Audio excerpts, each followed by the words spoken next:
Welcome to this technical briefing on Ebola virus disease diagnostic protocols, where we will navigate the end-to-end clinical guidelines for collection, containment, and confirmation essential for every healthcare professional.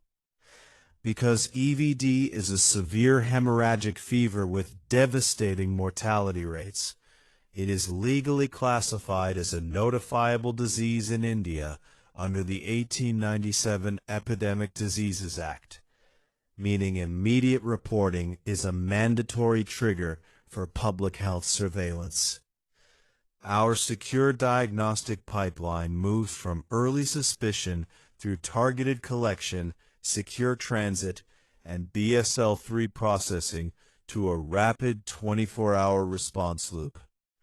For maximum sensitivity, you must target the optimal collection window during the acute phase, specifically 5 to 7 days post-symptom onset when viral load peaks, utilizing whole blood in EDTA as your primary specimen.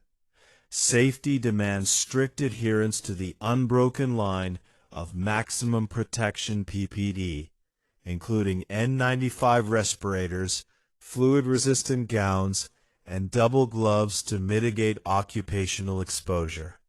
To move these samples safely, you must employ triple packaging that meets international infectious substance standards, with zero tolerance for leaks. Enforcing the cold chain is equally vital. Maintain 2 to 8 degrees Celsius for immediate transit, but shift to -70 degrees Celsius for extended delays to prevent viral RNA degradation, ensuring you never compromise test performance with repeated freeze-thaw cycles.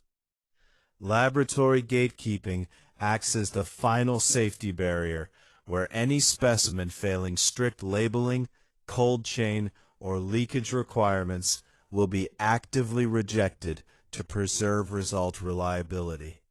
Our diagnostic matrix utilizes RTPCR as the gold standard for definitive confirmation, while RDTs provide preliminary screening and ELISA tracks convalescent recovery after day 7.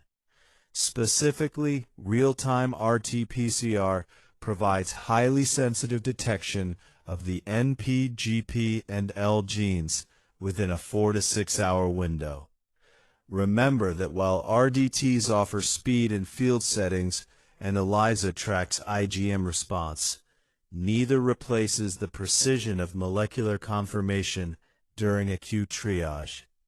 In fact, our diagnostic algorithm mandates that any positive antigen test must undergo mandatory escalation to RTPCR to establish a definitive diagnosis.